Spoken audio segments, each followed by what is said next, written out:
ಸಮಸ್ಯೆಗಳಾದ ಮದುವೆ, ಹಣಕಾಸು, ವ್ಯಾಪಾರ, ಗಂಡ ಹೆಂಡತಿ ಸಮಸ್ಯೆ, ಮಕ್ಕಳು ಪ್ರೀತಿಯಲ್ಲಿ ಬಿದ್ದು ಮಾತು ಕೇಳದಿದ್ದಲ್ಲಿ, ಪ್ರೀತಿಯಲ್ಲಿ ನಂಬಿ ಮೋಸ, ಪ್ರೀತಿಸಿದವರಿಂದ ತೊಂದರೆ, ಇಷ್ಟಪಟ್ಟವರು ನಿಮ್ಮಂತೆ ಆಗಲು ಮಕ್ಕಳಾಗದಿದ್ದಲ್ಲಿ, ಸಾಲದವರಿಂದ ತೊಂದರೆ, ಹಣ ತಿರುಗಿ ಬರಲು, ಗಂಡ ಬೇರೆ ಸ್ತ್ರೀ ವಶದಲ್ಲಿದ್ದರೆ, ನಿಮ್ಮ ಪತ್ನಿ ಪರಪುರುಷರ ಸಹವಾಸದಲ್ಲಿದ್ದರೆ, ಪುರುಷತ್ವ ಸಮಸ್ಯೆ, ಅತ್ತೆ ಕಾಟ ಸಮಸ್ಯೆ, ಯಾವುದೇ ಬಗೆಹರದ ಸಮಸ್ಯೆಗೆ ಕೇವಲ ಒಂದೇ ದಿನದಲ್ಲಿ ಗ್ಯಾರಂಟಿ ಪರಿಹಾರ.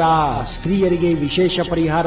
ಎಷ್ಟೋ ಜ್ಯೋತಿಷ್ಯರಲ್ಲಿ ಕೇಳಿ ಹಣ ಕಳೆದುಕೊಂಡಲ್ಲಿ ನಮ್ಮಲ್ಲಿ ಗ್ಯಾರಂಟಿ ಪರಿಹಾರ ಸಿಗುತ್ತದೆ. ಯಾವುದೇ ಸಮಸ್ಯೆ ಇದ್ದರೂ, ಎಂತ ಕಠಿಣ ಸಮಸ್ಯೆಗಳಿದ್ದರೂ ನಿಮ್ಮ ಜಾತಕ, ಫೋಟೋ, ಹಸ್ತಮುದ್ರಿಕಾ ನೋಡಿ ಭವಿಷ್ಯ ಹೇಳಲಾಗುತ್ತದೆ. ಇನ್ನು ನಿಮ್ಮ ಜೀವನದ ಎಂತ ಸಮಸ್ಯೆಗಳಿದ್ದರೂ ನಮ್ಮಲ್ಲಿ ಪರಿಹಾರ ಇದೆ. ಕೂಡಲೇ ಕರೆ ಮಾಡಿ ಅಥವಾ ವಾಟ್ಸ್ಆಪ್ ಮಾಡಿ.